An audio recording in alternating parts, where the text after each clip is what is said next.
If you found this video useful, the best way to support the channel and ensure you don't miss our next upload is to subscribe. Thanks for watching. Part 37.8 Surah As-Saffat, the arranged in ranks as Assalamu alaikum. Your listeners to Sufi Essence with Hammad Syed. We continue our profound, illuminating, and uncompromising study of Surah As-Saffat, the arranged in ranks. This segment, comprising verses 36 through 40, executes a critical pivot in the surah's narrative structure. We move from the chilling final judgment of the condemned to a direct confrontation concerning the disbelievers.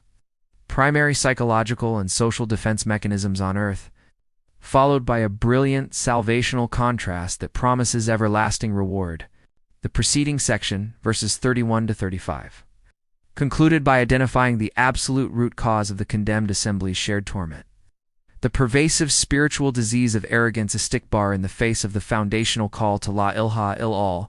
All this section opens with the arrogant deniers' specific scornful words of rejection, immediately placing the eternal consequence into the context of their worldly defiance. Allah decisively answers their derision by denying the prophet's madness and affirming the singular truth of the message. The passage then affirms the inevitable, proportional, and individual judgment awaiting the deniers. Finally, the narrative transitions dramatically and mercifully to the glorious, contrasting destiny of the Mukhlaṣīn and the sincere and chosen servants of Allah setting. The stage for the detailed description of the gardens of delight, Jannat an Na'im, Kanzul Iman, Quran, Surah As-Saffat, the arranged in ranks, chapter 37, verse 36. And they said, "Shall we certainly abandon our gods for a mad poet?" The narrative flashes back momentarily to the world of the prophet's mission in Makkah, capturing the specific dismissive words of scorn and rejection used by the arrogant disbelievers when the prophet, peace be upon him, presented the revolutionary message of Tawhid. And they said, "Shall we certainly abandon our gods for a mad poet? Wa yakolgna, ayan latrik, glahaten lashab, iron majnan." Linguistic roots and semantic expansion say, Wa yakolguna, present tense. Meaning, and they say, or and they used to say, indicates the continual, persistent, and organized nature of this scornful refrain. It suggests it was a deliberate collective slogan used by the leaders to suppress internal doubt and prevent serious spiritual thought from taking root in their society. The use of the continuous verb form underscores their enduring obstinacy. In latrek, shall we certainly abandon, employs a profound rhetorical question used to express outrage, disbelief, and a sense of the sheer absurdity of the proposition from their perspective. The use of the emphasizing particle law conveys their resolute refusal and their self-perceived wisdom in rejecting the call. Glihitten our gods refers not only to the physical idols and deities like Al-Kla, Ilza, Azza, and Mant, but to the entire established socioeconomic, political, and tribal structure based on polytheistic tradition. Their identity, status, and economic security were inextricably linked to these false objects of worship. The rejection of Tawhid is not just a theological choice. It is a declaration of loyalty to their temporal power structures and traditions, which they viewed as superior to the new, challenging message. The question highlights the deep existential conflict between their established, profitable tradition and the uncompromising, potentially costly call of Tawhid. Lishabe, iron majnan, for a mad poet is the core. Venomous slander, strategically attacking both the message and the messenger. The accusation of being a poet shayir was a clever attempt to reduce the sublime, inimitable divine revelation, the Quran, to mere human creativity, skill, and craftiness, thereby undermining its claim to absolute divine authority. They understood the power of Arabic poetry, but dismissed the Quran as merely a masterful, yet human composition, thus negating its legislative power. The label mad, majneen, meaning one possessed by jinn or hidden spirits, dismissed the prophet's behavior, sincerity, and message as non-rational, spiritually diseased, or even demonic, thereby allowing them to reject the truth while protecting their status and avoiding any intellectual or moral engagement with the message's profound, challenging content. Tawhid. Theological relevance. The defense mechanisms of denial. This verse profoundly reveals the two primary, classic psychological and social mechanisms used by the arrogant mistake-born and those entrenched in tradition to evade: normative truth, defense of tradition and social status, clinging rigidly to ancestral beliefs, gluten as an unbreakable source of identity, social security, and economic privilege, fearing the potential collapse of their established way of life if they embrace the egalitarian and humbling demands of Tawhid. This is the spiritual pathology of tackled blind following over truth, slander and delegitimization. Attacking the integrity and sanity of the messenger, Sha'ir Majani, is a form of spiritual avoidance. To discredit the message without having to address its substance. Their refusal to abandon their gods was rooted in their arrogant attachment to this slander, which provided them with a self-justifying excuse for denial, confirming the self-sealing nature of istikbar. Kanzul Iman, Quran, Surah As-Saffat, the arranged in ranks, chapter 37, verse 37. Nay, but he has brought the truth and has confirmed the messengers. Allah exalted is He, the absolute source of all truth, immediately and definitively refutes their twin slanders poetry and madness and establishes the truth and authenticity of the Prophet Muhammad, peace be upon him, and his message. Nay, but he has brought the truth and has confirmed the messengers. Bal, J.A., by Al-Kakiwa, Kadaka, Al-Mursalin. Linguistic roots and semantic expansion say the particle bal nay, but rather is a powerful rhetorical device signaling a complete, sharp dismissal of their entire false premise. Why, J.A. by Al-Kaki, he has brought the truth as the core, absolute affirmation. Why Kaka, the truth is the absolute reality, encompassing Tawhid, the reality of the hereafter, and the authenticity of the revelation. The term al-Kak implies stability, validity, and freedom from doubt, confirming that the Quran is the undeniable divine word, transcending the temporary limits of human poetry, shai-ir, or the incoherence of madness, majnun. This assertion directly addresses and negates the specific insults of the deniers. Wa adaka al-Mursalun, and has confirmed the messengers, serves a critical dual purpose. It establishes the Prophet's position not as an isolated innovator, which a sha'ir might be, or a madman, but as the final, authentic, and expected link in the eternal, continuous chain of prophecy, validating the identical core missions of all previous messengers. The message's universal consistency across all time and among different nations proves its single divine source and its rationality, which is the ultimate counterproof to the charge of Majnun. Theological relevance, the unity of prophethood and al-Kak. This verse serves as a decisive proof of prophethood Nabuwah and the veracity of the message. The content of the Prophet's message al-Kak, the unity of Allah, and the call to accountability is not an isolated, strange phenomenon. It aligns perfectly with the core teachings of Noah, Abraham, Moses, and Jesus, peace be upon them all. This consistency across time and among different nations proves its single divine source. The Prophet is thus presented as a witness to the truth of all prophets, and all prophets are witnesses to the truth of his message.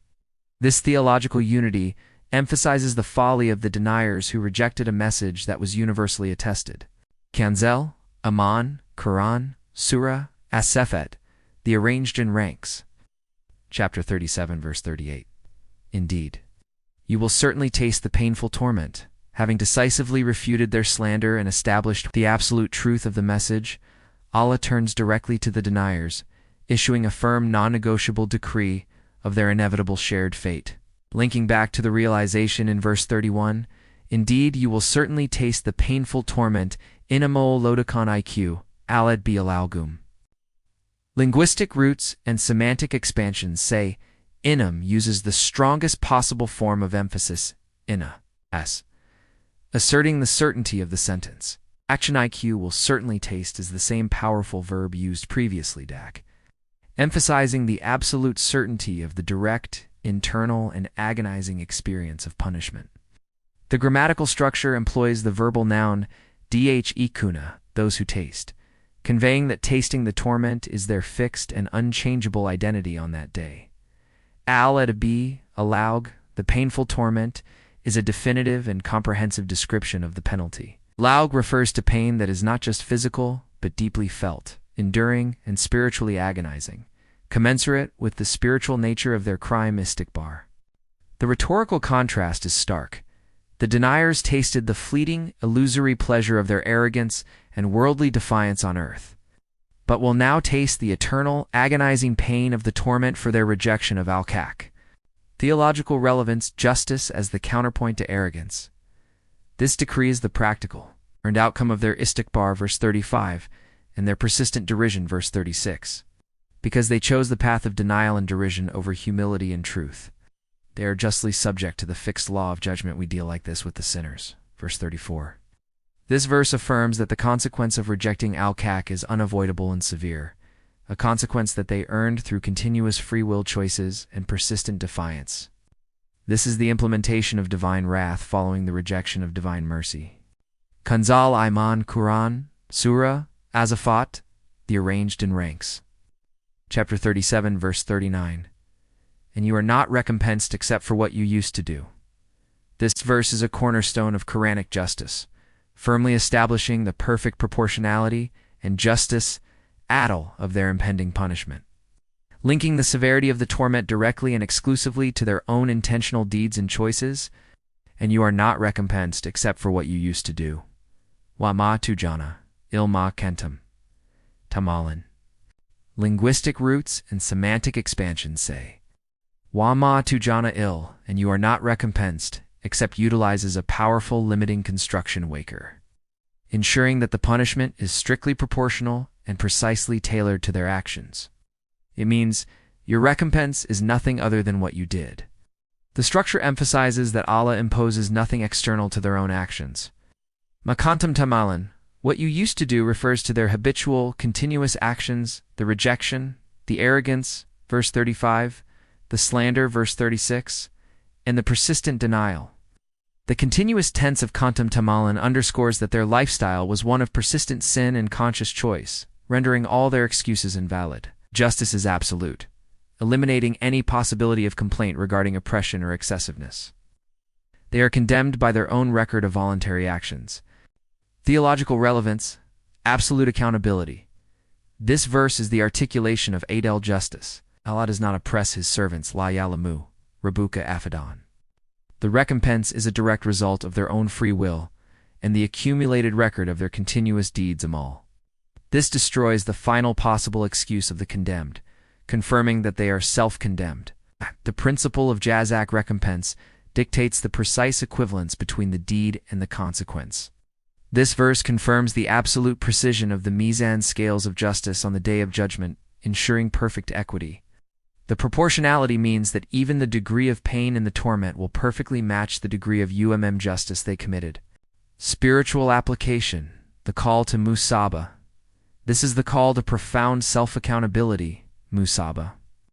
Since we are recompensed only for what we used to do, every action, every word, and every intention carries eternal weight. The believer should continuously evaluate their deeds to ensure they are building a record amal worthy of divine mercy. Not a justification for painful torment, as the judgment is based strictly on what we ourselves sent forth. Kanzul Iman, Quran, Surah As-Saffat, the arranged in ranks, chapter 37, verse 40. Except the chosen servants of Allah. In a sudden, brilliant, and essential transition, the Quran moves away from the darkness of the denier's fate to introduce the luminous destiny of the righteous, the absolute. Blessed exception to the universal rule of punishment. Except the chosen servants of Allah. Il ibada alhi al-Mukhlaṣīn. Linguistic roots and semantic expansion say il except is the powerful particle of exclusion, creating a complete and absolute separation between the mujram and sinners and the select purified group. Ibada alhi, servants of Allah, denotes those who willingly, lovingly, and consciously submit to the divine will, rejecting the arrogance of the disbelievers. Al-Mukhlaṣīn, and the chosen sincere ones, is the key spiritual designation. Al-Mukhlaṣīn, unpassive voice, are those whom Allah has purified from shirk and spiritual defects and chosen for himself due to their sincere dedication. This is distinct from Al-Mukhlaṣīn, unactive voice, those who purify their own intent. The term encompasses both, those who strive for purity and whom Allah then perfects and chooses for salvation, elevating their status above mere proportional jazak to boundless divine grace and favor. Theological relevance. The path of salvation and Ecob. This verse is the introduction to the path of salvation. It is a direct refutation of the arrogance of the condemned, verse 35. Those who submit in sincerity, ikal, are protected from the punishment awaiting the proud and the deniers. This establishes the two essential components of success: servitude, abdiya to Allah, and sincerity, ikald in that servitude. It is sincerity that makes servitude acceptable and earns divine protection and boundless reward, rather than mere recompense for deeds. The fate of the Mukhlaṣīn is defined by Allah's grace, while the fate of the Mujriman is defined by Allah's justice. Hadith. The status of the sincere Al-Mukhlaṣīn. The exceptional status of the Mukhlaṣīn, verse 40, is central to Islamic eschatology. This status is earned through sincere devotion, which is the quality Allah looks for in the heart. The Prophet Muhammad, peace be upon him, said, "The most fortunate person who will have my intercession on the day of resurrection is the one who said, La ilaha illallah, sincerely from his heart or soul." Sahih al-Bukhari, Hadith number 99, Book 3, Knowledge. Hadith contextualization and analysis. Sincerity as the criterion. The Hadith links the greatest blessing, intercession, toward Kleben professing Tawhid, La ilaha illallah. This mirrors the Quranic concept of the Mukhlaṣīn, who are protected from torment. Contrast with arrogance. This hadith stands in direct and perfect contrast to the crime of the Mujriman, who refused La ilaha ill, all due to arrogance. Verse 35. The sincere heart. Iqalbi accepts the truth humbly and purely, leading to the status of being chosen by Allah, and thus protected from sharing the torment. Sincerity is the spiritual antidote to pride, and the key to entering the gardens of delight. We conclude part 37.8 having witnessed the final arrogant rejection of the truth by the deniers, who dismissed the Prophet as a mad poet. Allah refuted their slander with the truth and sealed their fate. They will taste the painful torment, recompensed only for their own deeds. We shift now with profound hope and awe to the chosen servants of Allah Al-Mukhlaṣīn. May Allah make us among this blessed exception, those protected by their sincere Tawhid from the fate of the sinners. O Allah, the giver of truth, Al-Kak, defend us against the temptation to slander your messengers or dismiss the truth out of arrogance as stikbar. Grant us the profound realization that we are recompensed only for what we used to do. By your immense mercy and grace, include us among the chosen servants of Allah Al-Mukhlaṣīn, whose hearts are purified by sincere love for you, and shield us from tasting the painful torment decreed for the transgressors. Amin.